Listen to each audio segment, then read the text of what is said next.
Well, hey everyone, we are back on chapter 11. We are getting into the meat and potatoes. Um, so, getting into that second firefight, and then this Friday we will be getting into the final attack, the mortar attack. But I'm glad you all are joining us. I hope everything is going great. Um, and I hope everyone's healthy during this coronavirus. Um, which, looking at all the figures and the numbers, I'm guessing that pretty much everybody's still pretty healthy. Might have got sick a little bit, but if not, you're in our prayers. Let us know. We'll pray for you.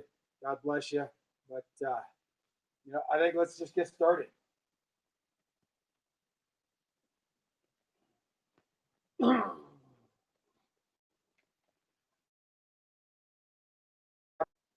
Incoming.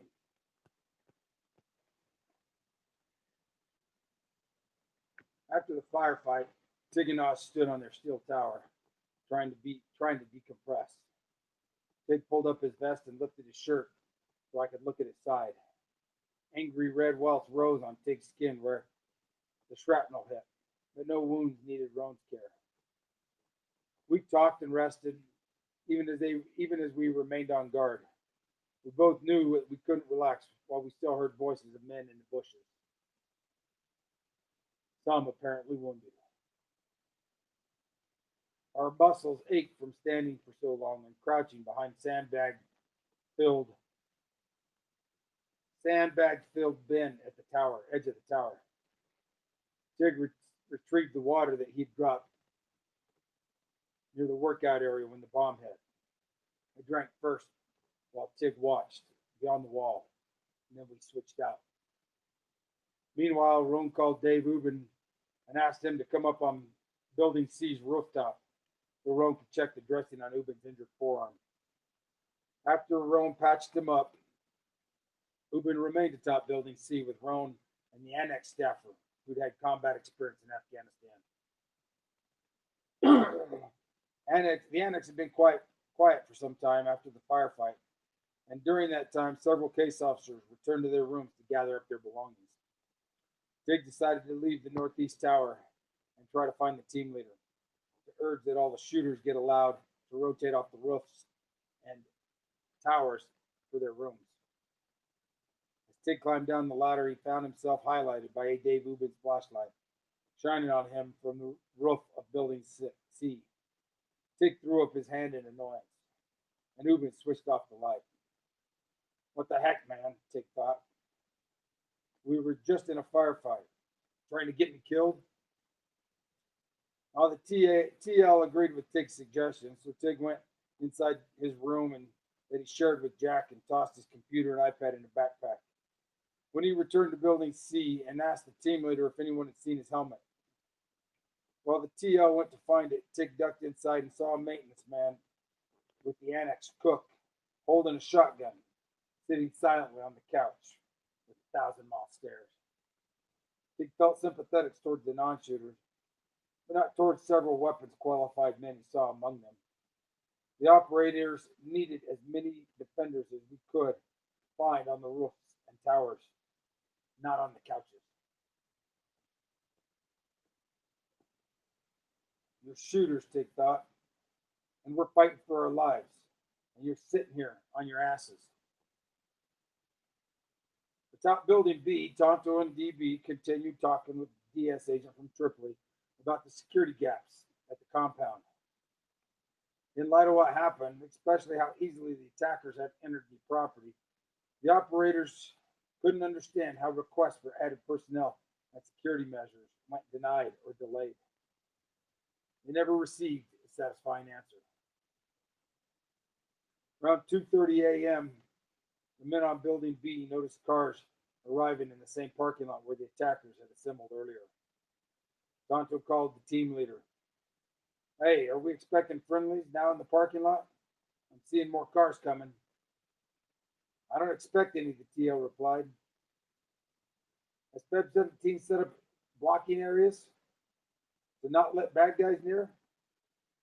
I'm not aware of any, the TL said. All right, Tonto said. Just be advised, we've got more people starting to mass in that parking lot to the east.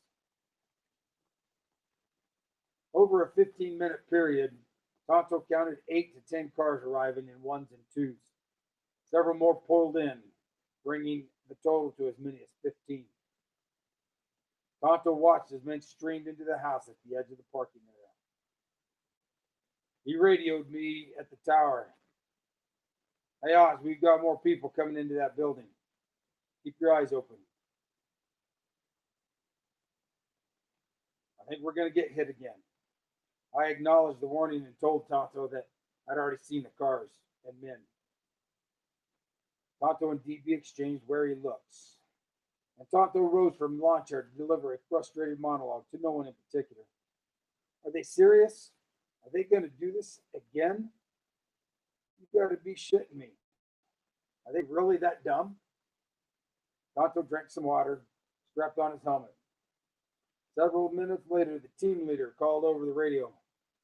Hey, be advised, ISR is letting us know that 10 cars have massed in a parking lot to our southeast. Tonto radioed the TL.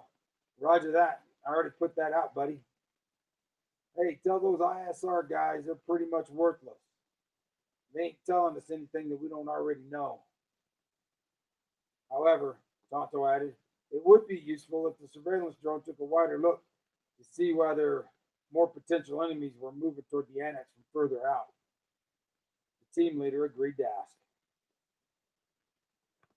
Around 3:15 a.m., the men on Building B watched a stream of armed men file out of the house near the parking area. The operators, we resolved to hold our fire to let the 20 or more men approaching think that the annex defenders, that we had let our guard down. Let them come in close to us, Tonto thought. We'll get an ambush set up and we're just going to wait. Get them in as close as they need to get. And then we're going to crush them. Several of the exterior lights on the east side of the annex had been shot out during the first firefight. So the attackers might have imagined that they remained unseen as they approached through the trees in the dark. If so, they didn't appreciate the power of night vision. As the men crept forward, DB and Tonto marveled that their foes hadn't varied tactics from the first firefight. Again, they moved from tree to tree, bush to bush, from the same point of origin. The DS agent kept watch to the south, and again he saw no one approaching from that direction. The other operator saw no movement from Zombieland to the north, nor from Smuggler's Alley to the west. The attackers, they came within 100 yards of the east wall of the annex, then 50, then 40, and still we held our fire. From my post atop the tower, ready to engage, I noticed a car parked at the far side of the Jersey Barriers near the annex's back gate, located near the northern corner of the east wall. I didn't know when the car had arrived, but I knew that it didn't belong there. At first, I only saw a shadow, but then I made out a full figure of a man coming around the rear of the car. As the man cocked his arm to throw something toward the back gate, I drew a bead on the man and squeezed the trigger, and the man crumpled to the dirt. A bright white light flashed and an explosion sounded. But the bomb the man had tried to hurl at the back gate fell harmlessly about 6 feet short.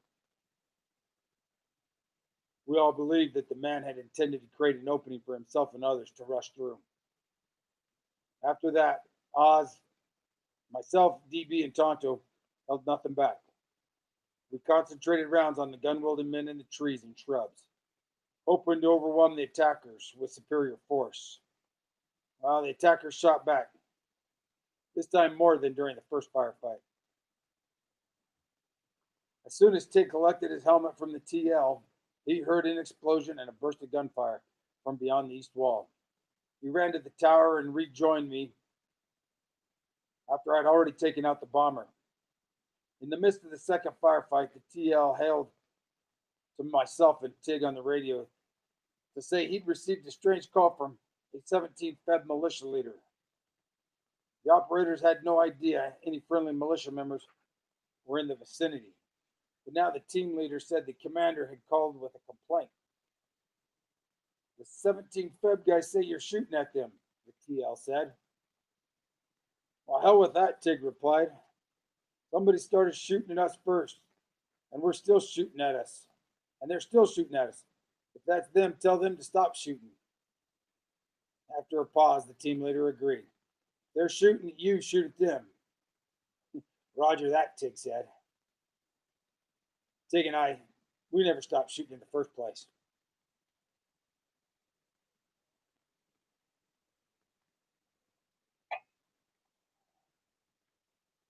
Tig, myself, Tonto, and DB shot at every hostile target we could identify.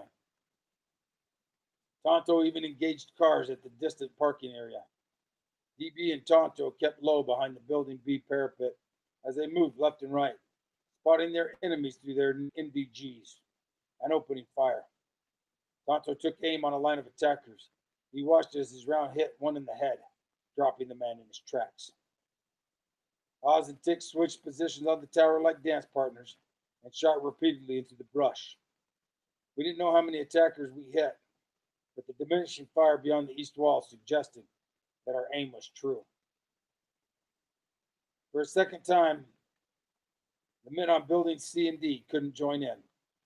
They had no clear view beyond the wall to where the attackers were hiding.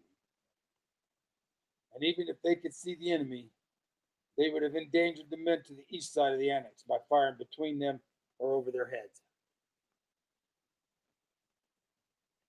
After a 5-minute steady exchange from both sides, with even more lead flying during the first firefight, the attackers began to fall back. After 5 more minutes, all shooting from beyond the annex stopped. Tonto saw several of our enemies drop in the dirt, and he witnessed one man he'd shot being helped into the house at the edge of the parking area. Others ran to their cars and sped away. Although some of the attackers used the house as a refuge, we never saw them fire at the building. We never fired at the building because we didn't know whether the women and children were still inside. And for a second time, the attackers had retreated without reaching the Americans inside the annex. In 2 approximately 10-minute firefights, separated by roughly 2 hours, they'd caused only minor injuries to Tig's rib cage, to my nose during the first firefight, and no injuries during the second. We had expected a high price in return. Correction, we had exacted a high price in return. But how many attackers were killed or injured remained unknown. The contrast with the attack on the compound was stark, and our optimism rose from having repelled 2 armed assaults with barely a scratch.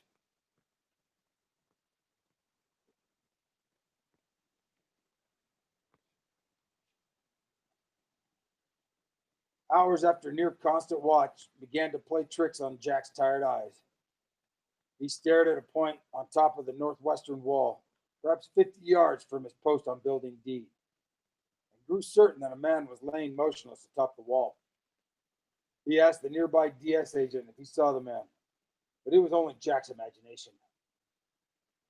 A half hour or so passed with no new threats, and the 2 men on Building D traded stories about their military experiences. If this was back in Iraq, the DS agent told Jack, we would have had a couple Blackhawks land and pick us up or help us out. Yeah, Jack said, don't expect that here. We don't have anything. Jack had begun to believe that they might be stuck at the annex for several days before someone could figure out how to evacuate us safely. During a quiet period, the DS agent spoke on his cell phone to someone who Jack believed was from the State Department. The DS agent said the attack on the compound was already on the news back home, and the media reports suggested that it escalated from a street protest over an anti-Islamic film. Jack knew that there had been no such demonstrations in Benghazi, so he wondered what else was wrong about how the story was being told. But he had bigger worries, so he set that thought aside. The DS agent also learned from the call that a white male had apparently been found alive in the villa at the compound and that he'd been taken to a nearby hospital. Surprised, Jack considered spreading the word over the radio to raise everyone's spirits. But then he thought the better of it. Jack wanted to believe the ambassador was alive, but the news sounded too good to be true. Maybe it was another mistake, like the reports about spontaneous, Cairo-like protest in Benghazi prior to the attack. On one hand, if the man at the hospital was indeed the ambassador, Jack was glad that Stevens hadn't been kidnapped or murdered by terrorists, as he and Roan feared. But Jack had been inside the villa multiple times, and he'd pulled Sean Smith through the window. He couldn't imagine how anyone who was inside could have survived after the operators and DS agents left.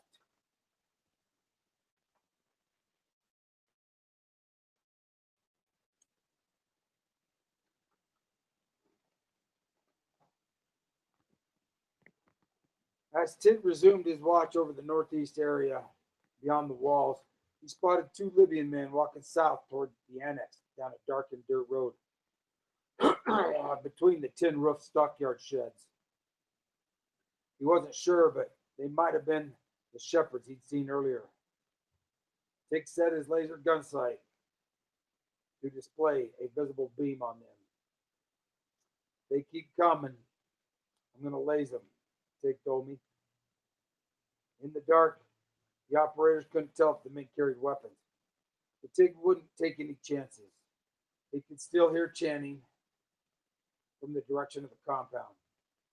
And he didn't understand why anyone would approach the annex on foot after two firefights, unless they intended to start a third.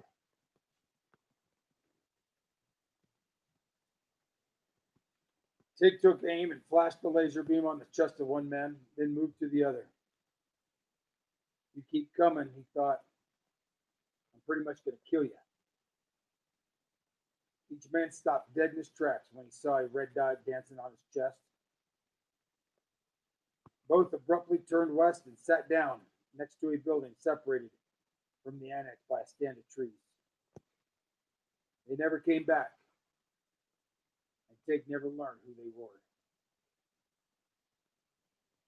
The sheep in the pens remained a preoccupation for myself and Tig. The animals' heads bobbed up and down, like swimmers in a crowded pool, as they jostled for position. As the operator stared at the sheep's long faces in the dark, they began to seem almost human.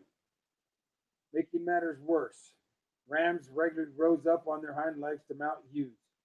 And each time it happened, I and Tig did a double take to be sure it wasn't a man moving among the sheep toward the wall. Although Tig had retrieved his helmet, his broken night vision goggles made it particularly hard for him to distinguish between coupling livestock and crouching humans. He and I called on the radio for stun grenades or flashbangs to toss into the pens. We thought the noise would rearrange the animals, allowing us to be sure that the attackers weren't concealed among the livestock. No noisemakers were available. So Tig and I considered shining our flashlights, but all that would have done was expose our positions on the tower. Finally, I told Tig, let's just start killing the sheep. If we'd seen even one man among the animals, we might have done it. But that wasn't the case. So I and Tig kept our sheep slaughter thoughts on hold.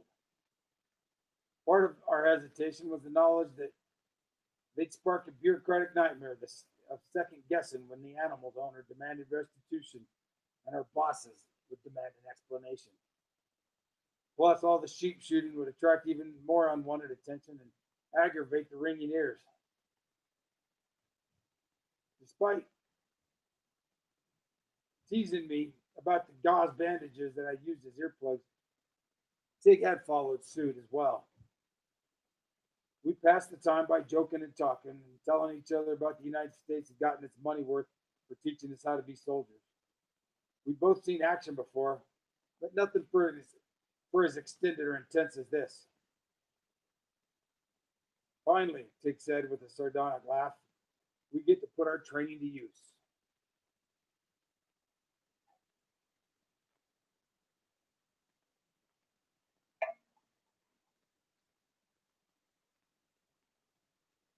When Tonto felt certain the second firefight was over, he returned to his lawn chair and a half-eaten candy bar, washing it down with a gulp of water. We'd kick their butts again, he thought. We might get out of this, whether we get help or not. We just need to find a way to exit out of here. But heck, things are going good.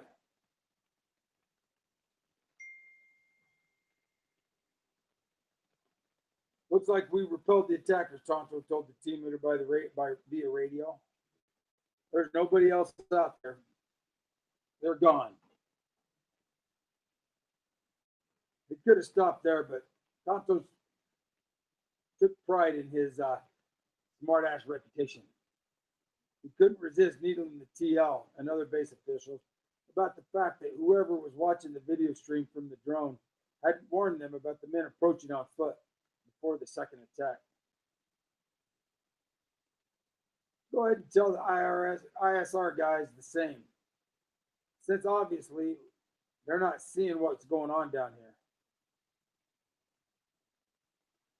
I left Tig alone in the tower so I could check the other fighting positions to see if shooters needed water, ammo, a bathroom break, or anything else. I climbed the ladder at Building C and joined Roan at a belt-fed machine gun position at the roof's northwest tower, while DS agent Dave Ubben stood watch near the northeast corner. The annex staffer who'd been in Afghanistan climbed down from the roof and collected his personal belongings. While Roan and I stood side by side scanning Zombieland and the stockyard area for movement, we were silent for long stretches, the product of deep fatigue and not wanting to give away our positions. But now and then, we'd speak in quiet voices. I asked Roan how things had gone at the compound. After walking me through the events, Roan told me how proud he was of everyone's actions. You know, Roan said, we've got some freaking hellish warriors here. These guys are as good as any I've ever worked with. Roan had served 2 tours in Afghanistan and Iraq, and had been honored with valor among his elite Navy SEALs. Hearing that Roan felt so strongly about their Benghazi team filled me with pride. I think we're all glad that we got each other, I told him. I asked Roan how the team leader had performed at the compound. The TL hadn't joined the operators in the annex fighting positions, but Roan had no problem with that, or the TL's work at the compound. He did great, Roan said. He let us do our thing while he handled command and control. Roan told me how he'd become lost inside the burning villa and how Tig had led him to safety. He saved my life because he came back for me, Roan said. We lapsed into silence and continued to watch beyond the wall, listening for noises and occasionally dropping our night vision over our eyes for a better look. Roan asked me if I needed medical care for the cut on my nose, but I told him I was fine. After another silence, we talked about our wives and children. Roan told me that he was eager to return home to see his family, especially after having extended his trip in Benghazi. Roan found it amusing that myself and Tig all had infant children and that Jack's wife was pregnant. He talked about how happy he was to be a father and how much he looked forward to ending his operator career and raising his newborn son, Kai. He joked that they'd all be senior citizens by the time our youngest graduated high school. I think it's going to be easier for me having a son, Roan kidded us. You're going to be old when you're trying to fight off your daughter's boyfriends. We stood together as the long night continued, still looking out over Zombieland. The staffer who'd been in Afghanistan returned, but I told him that he'd go back inside Building C. The rooftop was covered with myself, Roan, and Dave Rubin.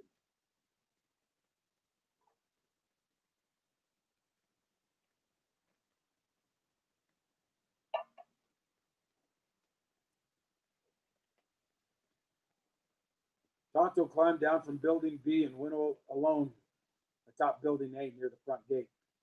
Covered the south wall in case our enemies tried it from a new direction. He also wanted to keep watch over the unfinished building across the street that Jack worried might be a sniper's roost. No chair awaited him. So Tonto stood and took a knee while fighting exhaustion as the night dragged on. An annex staffer came on the radio and asked if anyone on the rooftops needed anything. No one answered, so Tonto called out, "You know what? I use up on Building A, and if anybody knows a big-breasted, blonde-haired stripper, I could use her up here too." He looked over to Building B and saw DB shaking his head and smiling. Tonto's supplies arrived at the hands of a male African-American staffer who was a serious weightlifter with bulging pectoral muscles. "Well," Tonto said, "you've got big boobs. You're not blonde-haired and blue-eyed, but you'll have to do." The staffer burst out laughing. He kept Tonto busy company for about 15 minutes, making whispered conversation to pass the time. With his left eardrum blown and his right ear ringing, Tonto knew he couldn't trust his hearing. For more than an hour, he thought he heard voices coming from a field beyond the south wall. He stared into the brush, but couldn't see anything there. Tonto asked the staffer to listen. He told Tonto that the field was silent. When the staffer left, Tonto again thought he heard voices. As quiet settled over the annex, Roan called on the radio to ask whether anyone needed medical care. Alone again, Tonto took the opportunity to get treated for his left injured arm from when the wall had collapsed outside Building C, or outside the compound. Roan climbed to the roof of Building A, where he cleaned and wrapped Tonto's arm. Then he rejoined Oz and Dave Rubin back top Building C. A short time later, Tonto looked over the south wall and saw a car with several young men inside pull up to the annex's front gate. "God, here it comes," Tonto thought. "Car bomb. And I'm the closest to it." He made himself as small as he could behind the Building A parapet, keeping his eyes open even as he felt his butt cheeks clench. As quickly as the driver had turned towards the closed gate, he put the car in reverse and drove away. Tonto exhaled but didn't relax. He puzzled over who the men were and what they were doing there in the early morning hours. Could they have been part of the militia, he wondered? A bunch of college kids? Tonto learned that around the same time, DB saw a man walking outside the annex with a phone. Phones have GPS readings. Was he getting GPS coordinates for our compound? Latitude and longitude coordinates could be used for targeting, but Tonto didn't want to get caught up in speculation, and he couldn't do anything about it anyways. Soon after, DB radioed Tonto to say that he was heading to their room. His black polo shirt was drenched with sweat, so he stripped it off and pulled out a black button down. When DB returned, Tonto asked if he'd heard any news. "Sounds like the guys from Tripoli, our guys, are on their way," DB said.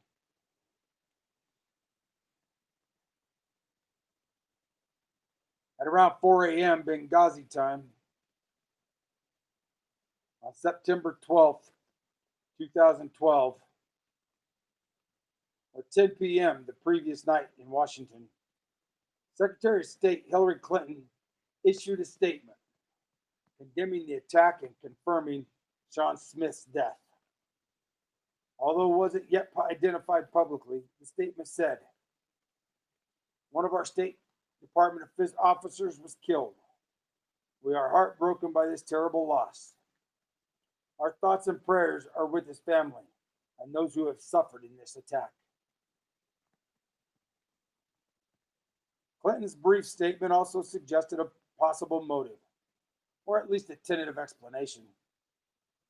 Some have sought to justify this vicious behavior as a response to an inflammatory material posted on the internet.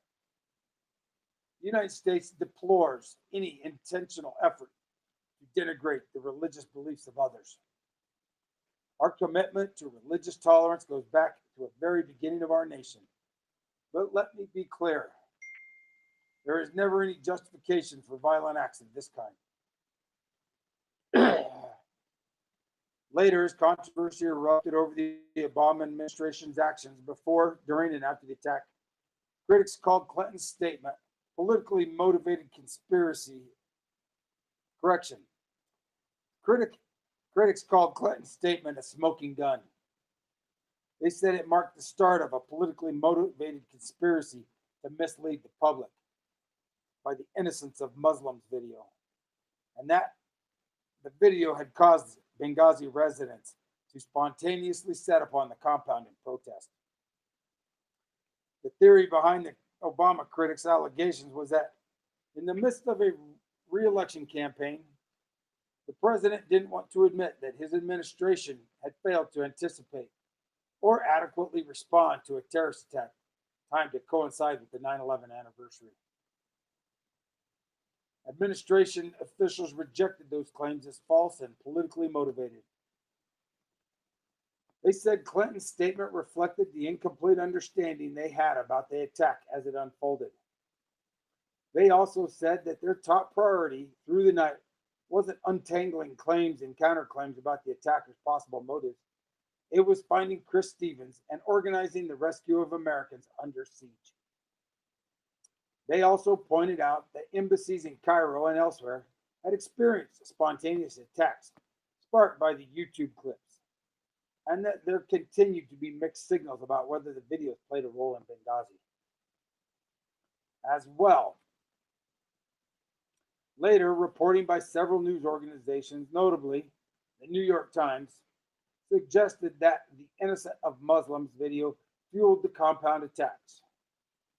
But that too was hotly disputed, as was the Times' conclusion that Al Qaeda played no direct role in the attack. As one media critic put it, more than a year after the attacks, the events in Benghazi remained shrouded in shades of gray and mired in a political and ideological maelstrom.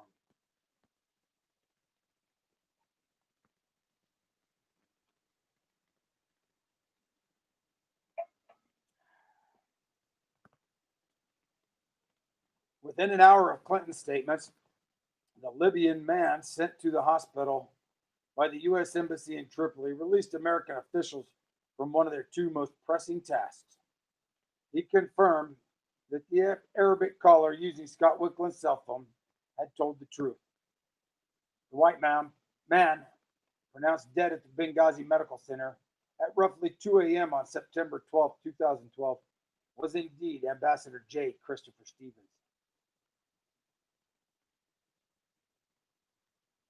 Our early speculations that Stevens had been kidnapped was mistaken. He'd been inside the villa since the start of the attack, hidden somewhere deep within the safe haven, where the DS agents and operators couldn't locate him through the fire and smoke. The bloody handprint Ronan and Jack saw must have come from someone else, possibly Dave, after he injured his forearm during one of his searches. The discovery of Stevens inside the safe haven area also made it unlikely that the BlackBerry that Tonto gave to Bob belonged to the ambassador. When they learned that Stevens was inside the villa the entire time, the operators, we doubted Libyan claims that the ambassador had been alive when found, even if only briefly. Considering the smoky inferno that they'd experienced during their searches, the lack of any response when they repeatedly called to Stevens' name and how quickly Sean Smith had succumbed, the operators felt certain that Stevens had died of smoke inhalation before they'd left the compound. None of the video or still images of Stevens that have survived since he was found contradict that conclusion. At his death, Chris Stevens was a 52-year-old career diplomat who had dedicated his life to improving relations between the United States and the Arab world. President Obama eulogized Stevens as having died in the city he helped save. Obama would tell the United Nations General Assembly he acted with humility, but he also stood up for a set of principles. A belief that individuals should be free to determine their own destiny and live with liberty, dignity, justice, and opportunity. With Stevens confirmed dead, the team of Tripoli operators had no reason to venture into potentially hostile territory around the Benghazi Medical Center. Arrangements would need to be made to retrieve Stevens' remains, but only if that could be accomplished without putting anyone else in danger.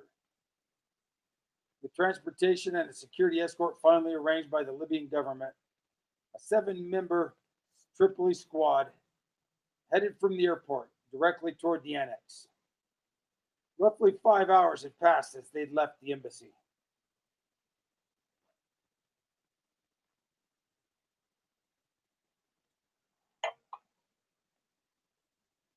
When they reached the annex, one of the Tripoli operators, Glenn Doherty, Bub, might yet have a chance to enjoy an impromptu reunion with his former SEAL friends, Jack and Rome, and his newer friend, Tonto. Glenn was 42, but looked a decade younger. A divorced, charismatic mix of free spirit and fierce self-discipline. A man who approached hard work and hard partying with equal vigor. A gifted athlete and a ferocious reader, Glenn was comfortable among his fellow surf and ski bums as he was alongside elite special operators. In fact, comfortable was a word that defined how Glenn fit into the world and into his own skin. Raised in the affluent Boston suburb of Winchester, Massachusetts, Glenn was the middle child of a stockbroker, boxing enthusiast father, and a candy store owning mother. He learned to fly at Emory-Riddle Aeronautical University in Arizona, but didn't stick around long enough to graduate. For several years, he bounced around as a ski instructor and whitewater rafting guide. Glenn was a ripe 24 years old when he met a group of Navy SEALs and found his purpose. With Glenn as a paramedic and a sniper, his SEAL team responded to the USS Cole attack in Yemen in 2020. Among other missions, his plan to leave the service changed with 9/11, after which Glenn served 2 tours during the war in Iraq.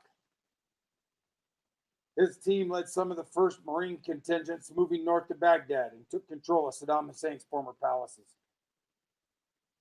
Glenn began working as a contract operator after leaving the SEALs in 2005, traveling from his home in California for trips to Afghanistan, Pakistan, Yemen, and most recently Tripoli, where he'd worked alongside Tonto. In between, he alternated between working out, drinking beer, kicking back, and co-authoring an authoritative book on being a sniper. Along the way, he collected an astonishing number of people who considered him their best friend.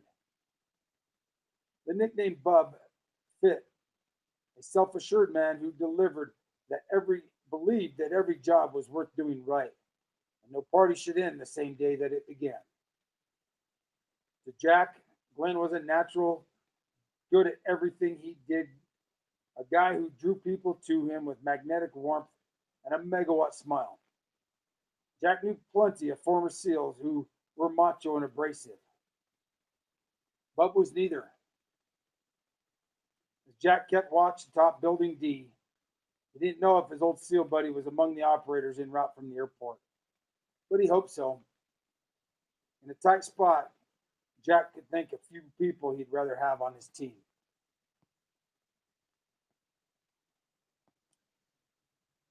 Regardless of what occurred the night before, whether revolutionary or routine, murderous or mundane, a new day in Benghazi always began the same way.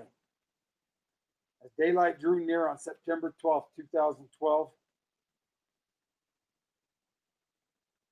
the museum switched on the loudspeakers in the minaret crowns of the city's mosques and beckoned the faithful to the Fajr prayer. Listening to the amplified chants of atop Building D, Jack grew edgy.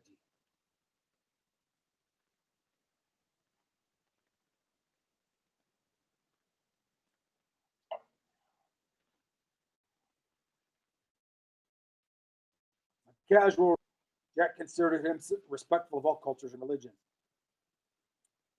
Everybody has their own idea of who and what God is, he thought. Nobody is right, nobody's wrong. The simple truth is nobody knows.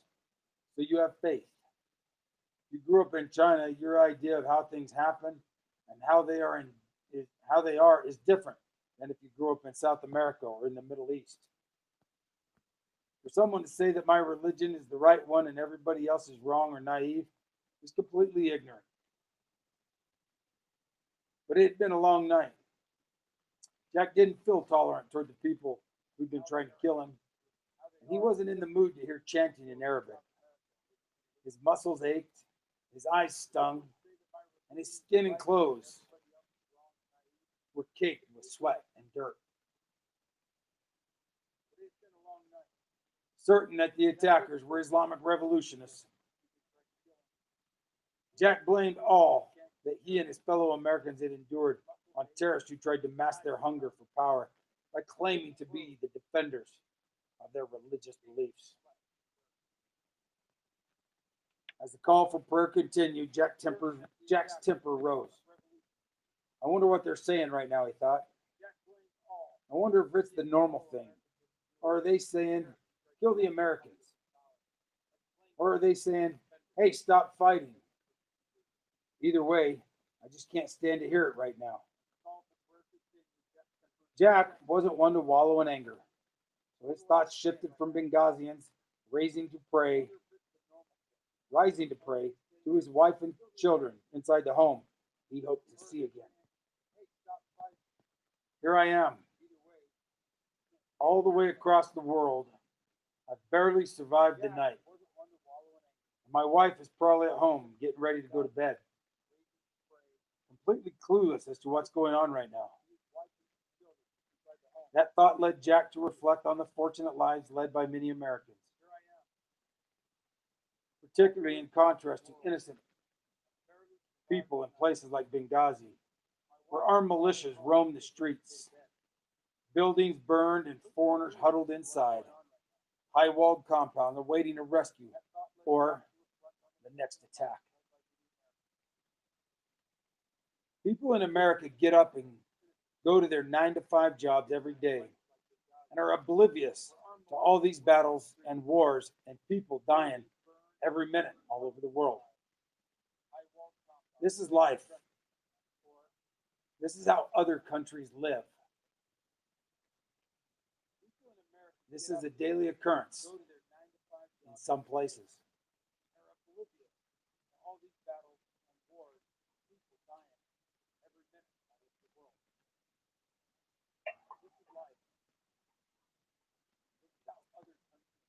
The TL came on the radio with a heads up. Tripoli guys are coming in, he said. The operators were spread among a 10-car militia escort, but he had few other details. The TL asked Tonto, who remained on Building A near the front gate, to confirm their identities before letting them in. The annex security leader remained at his post near the front gate, but Tonto would have a better view from above. Tonto wasn't sure the Tripoli team or their escorts knew the location of the annex, So he told the team leader he'd use his laser to draw a circle in the sky above the gate as they approached. A military technique he called lassoing a target. If one of the Tripoli operators wore night vision goggles, he'd see the laser as clearly as if Tonto had lit up a neon vacant sign outside a roadside motel. Without goggles, the infrared beam would be invisible. Roger that, the TL said. Within minutes, the TL radioed to say the motorcade was heading west on 4th Ring Road and would soon drive down Annex Road. Tonto stood atop Building A and twirled his laser above the gate. Though it remained unclear whether the Tripoli team got the message to look for the signal. Just in case, DB added to the welcome with several discreet flashes of visible light. At about 5 a.m., a line of 10 vehicles turned right onto Annex Road. They drove past the suspicious house in the empty parking area where the attackers had been masked 2 hours earlier.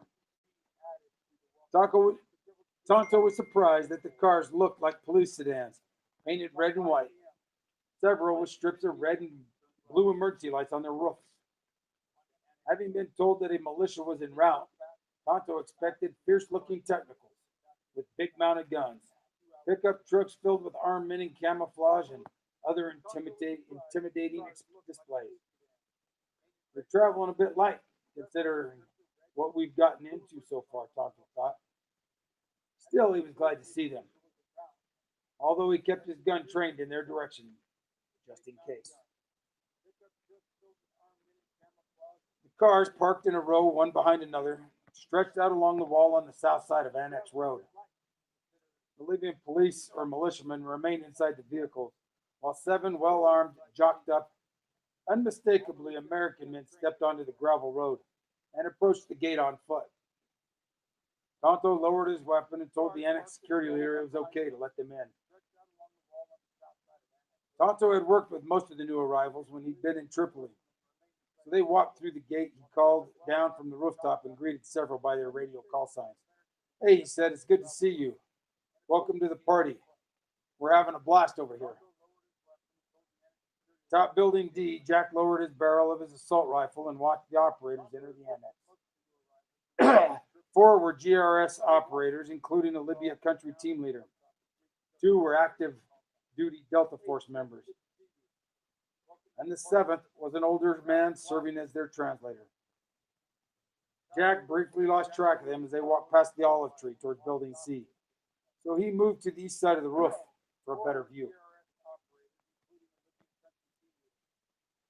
Even in the dim light inside the annex, Jack immediately recognized one team member, Glenn Doherty, Bub. Jack wouldn't drop his guard and call out to his friend, but he allowed himself a moment of good cheer. The 2 former SEALs hadn't seen each other in nearly 3 years since they'd gone through the GRS training session with Rome. But Jack knew that when the danger passed, they'd catch up and tell stories. Jack would have preferred to have to run into Glenn at a bar, drinking his favorite IPA craft beer. But this would have to suffice. The 7 Tripoli team members went inside Building C to work out details of the evacuation with the annex chief and his deputy. Their main concern was getting assurances that the roads and the airport were clear of enemies, to minimize the chance that they'd be heading into an ambush en route. Sunrise was still about an hour away, but inside the annex walls, it began to feel as though the worst of the night and the battle might be over.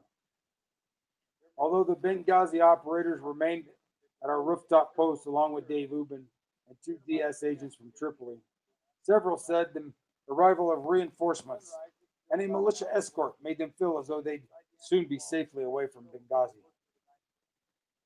Yet as the minutes continued to tick by, the operators, we again grew tense.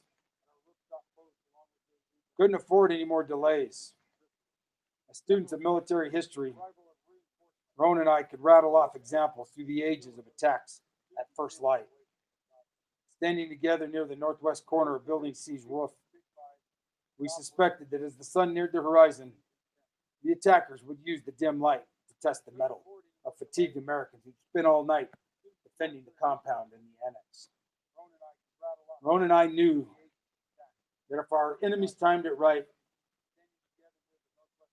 we would lose the advantage of night vision goggles, and our fighting positions would become visible. We need to get the heck out of here, I said. It's getting light.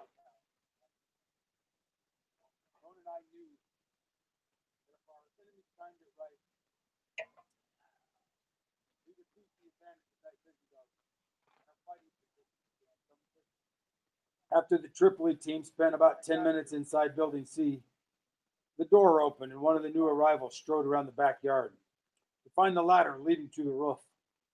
Glenn Doherty wanted to say hello to Ron. As Glenn approached the ladder, a call came over the radio telling all annex residents that they had one last chance to visit their rooms to gather essential belongings before assembling at Building C for departure. The evacuation plan called for members of the Tripoli team to lead a tightly controlled 5 survivors from the compound and most of the annex staff. The Americans would be sprinkled among the motorcade of militia police cars that remained parked outside the front gate. They'd retrace their route to the airport, then fly to Tripoli on the small jet that the response team had chartered for the flight to Benghazi. One complication was that the commercial jet was too small to carry all of the roughly 30 Americans, including the Tripoli team, inside the annex. As a result, the initial evacuation wouldn't include the Benghazi operators, several other shooters, or the remains of Sean Smith. Under the plan, rather than wait in the open at the airport, the men left behind would stay in the relative safety of the annex with Smith's body until we got word that another plane had arrived for us. When the second plane landed, the militia motorcade would return to the annex to escort the remaining men with Smith's body back to the airport. Attempts also were underway to coordinate with trusted local contacts to retrieve Ambassador Stevens' body from the Benghazi Medical Center, so his remains could fly with the operators and Smith's body to Tripoli. From there, the plan called for the operators to arrange flights home or to Washington, and the 2 fallen Americans to be received with honors at Andrews Air Force Base in Maryland.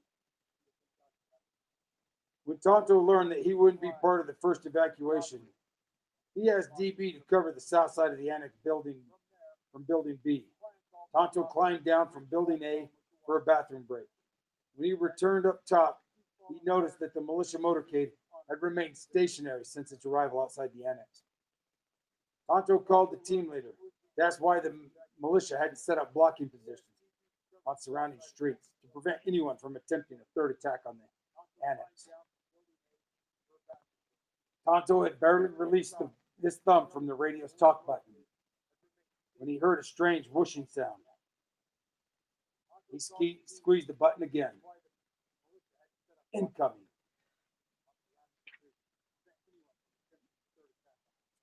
Well, everyone, that ends chapter 11. We've got chapter 12 and 13, so we will do 12 this Friday and 13 probably next Wednesday.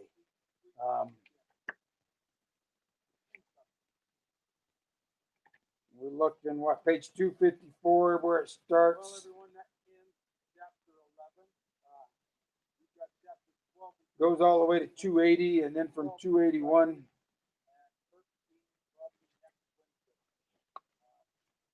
goes to page 293, and then we have the epilogue. So maybe we'll do 12 and 13 this Friday if everyone wants to have a long night. But we'll just kind of play it by ear and see how it goes.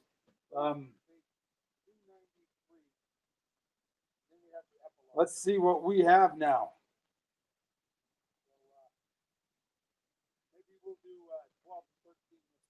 With it coming down to questions.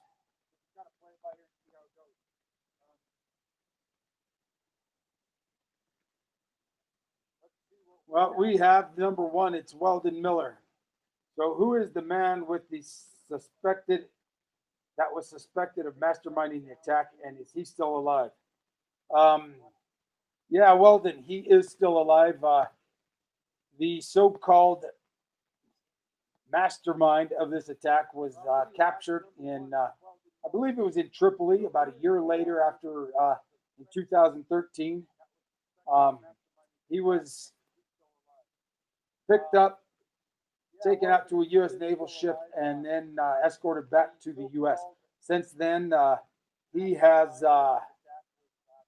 gotten has been tried and found guilty. I don't remember. I testified at it, but I don't remember the exact sentence that he got. I think it wasn't really extreme. Probably maybe somewhere around 16 years. I believe it was for conspiracy. Tammy Hawthorne.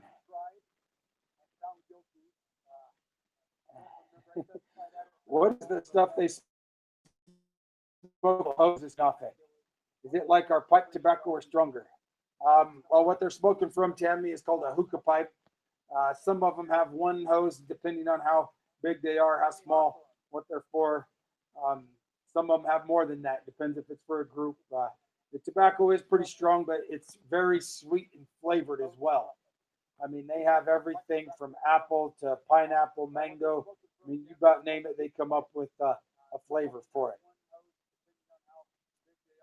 Number three, how many attackers would you guess there were? The movie made it look like a flood of bad guys. Well, the when we first responded over to the compound, to the consulate, we were told that there was approximately 40 armed um, Islamic terrorists that had taken over the compound. The first attack at the annex, somewhere between maybe 15 and 20, and then the second attack, they came back at us with about double that, so somewhere between 30 and 40. I mean, it's a good question, but you know, in the middle of a firefight, I'm not worried about counting. I couldn't be accurate. Since then we've heard a lot of different suggestions of how many were killed, how many were injured. They said that the hospital in Benghazi had been taken over by the Ansar al-Sharia, which was the militia that was attacking us, for treatment of their wounded and dead. Um, I had heard that a militia or from a relatively reasonable government source that there was a um, mass grave that was found uh, with about 100 or 200 dead. But, you know, don't know for sure. And really, again, doesn't matter to me not keeping count.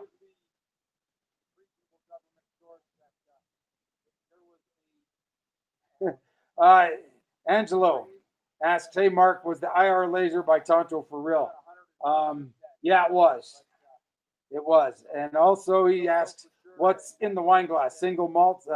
No, tonight I am drinking a dry Chardonnay, and that answers Debbie Rogge's question as well. Sweet or dry wine? Having enjoyed these readings, still makes me cry. Debbie, thank you so much for all your support. Angelo, Tammy, and Weldon as well. Thank you for all your support as well. And we got another one coming in, and Diane Hilton asks, "How is my arm today?" Um, most importantly, that it's mine and it's attached. I don't have a whole lot of feeling in it. I've got some pretty decent dexterity, but half of the hand, I have maybe 10, maybe 5, 10% feeling in it, if that. And then the other half, maybe 20, 30%.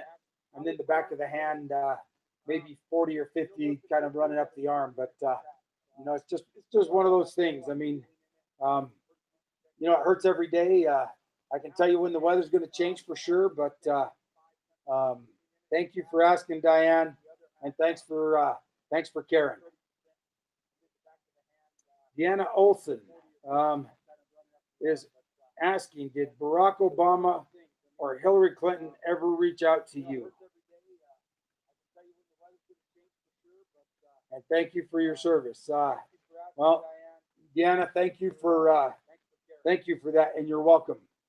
It is an honor to serve this country, and when I say this country, both within the physical borders and everybody that's an American, because that's the way we look at it.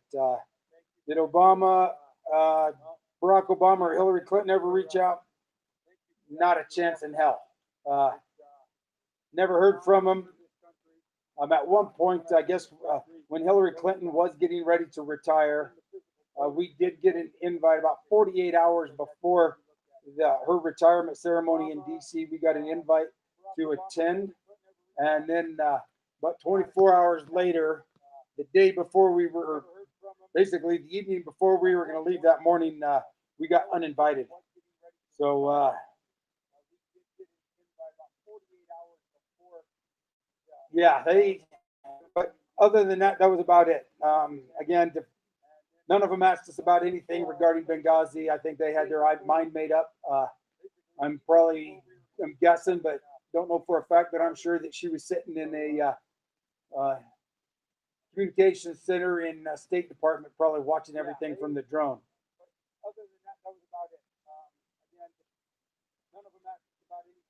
Julie Malone, I'd like to volunteer to do a Facebook page for a charity that operators are volunteering, or also what charity do you recommend?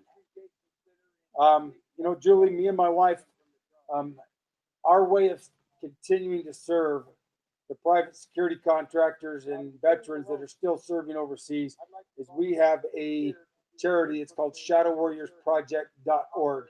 If you want to find it on the website, but it's shadowwarriorsproject.org. Our goal is to help those that are the families and the operators that get killed and injured overseas. Somewhere tonight, there is a private security contractor on a rooftop somewhere serving this country, along with his military counterparts. That's just the way it is. And there's a lot of reasons they have the private security contractors that we don't necessarily need to go into, but anybody that's out there that is listening, please go to shadowwarriorsproject.org. All of your help, whether it be $1 or $1,000, it does not matter. It all is going to go to a good cause. It's going to go to making sure that when guys come home, whether they come home injured or deceased, that their families are going to be able to make their bills paid, that are going to be able to have that time to not worry about where the next paycheck's coming from. They are going to be able to mourn and grieve and heal should they need to. So, and also, and I've said this every time, so I'll go ahead and say it now. I usually do it later, but anybody that goes online and does a reoccurring donation of $20 for this year will receive a free autographed copy of the book, 13 Hours, that we're reading. So thank you very much. Joe Garcia, thanks. Good to hear you again. I don't really recall, but why did the Obama administration take out Muammar Gaddafi? After he was taken out, it seems like things really went to hell. That is interesting because a little bit of history behind it. If you go back to 2005, after we had captured Saddam Hussein from, the leader of Iraq, and he got tried in the Iraqi government and judicial system, found him guilty and hanged him. Gaddafi at the time had a chemical weapons program and was wanting to have a nuclear weapons program, as well as wanting to take Libya off of the gold standard and bring all of the Arab world under its own standard. Pretty much him being the leader of that, as well as in Benghazi and Derna, which was just to the east of us, a little bit closer to the Egyptian border. There was 10, 15, maybe 20 training camps by these militias that were sending foreign fighters into Iraq and Afghanistan to kill Americans. So the Bush administration had sent a little bird over and kind of whispered into Muammar Gaddafi's ear and said, "Hey, you're next." And at that time, he decided that he wanted to live. Muammar Gaddafi did, and he started going after the militias and those groups that were supporting Al Qaeda at the time in Iraq and Afghanistan. And that's really kind of what started a lot of the progression that led to when we had a change of administration. Now you have the Obama administration with Hillary Clinton and their idea of, we got to have a peace and loving relationship, no matter what it means and what it costs us with the Arab world and those that hate us. And they claimed that it was the Arab Spring when in my opinion, it was us just helping them out. And all those militias that had been training foreign fighters came under the umbrella of Feb 17 Martyrs Brigade to fight against Gaddafi when we started using our air power to support that. And hindsight is 2020, but the quagmire that's Benghazi and Libya right now, I don't think it's worth what we gave for it. But thank you, Joe, for asking that. Stephen Barodi, how many waves do you think you could have repelled in regards to ammo supply? Well, Stephen, we had just received our weekly, I think it was a weekly shipment of food in. So if all of the rest of the guys that could have got out on the first plane would have left, and it was just 6 of us operators, maybe 8 guys at best, with 2 of them being, 2 of the guys from Tripoli staying behind. We had enough food to last us 2-3 weeks. As for ammo, we had plenty of ammo there. We had upwards of 60,000 rounds of ammo. So, we could have lasted quite a long time, and had it not been for the mortars' indirect fire.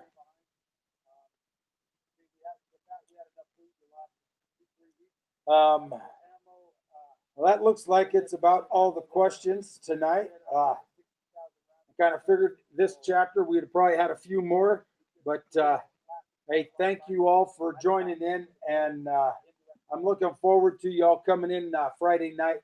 Share with your friends, encourage them to come by.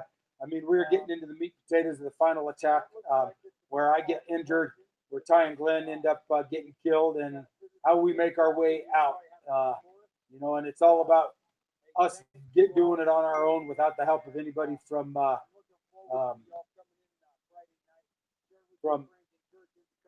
America coming to help, other than our brothers that were out of Tripoli. But God bless y'all. Thank you so much for joining me, and it's been a pleasure being able to share this story with you all in as much of a one-on-one basis as it can be. So God bless y'all. Stay healthy, stay happy, stay active, and let your voices be heard on what's going on in our country.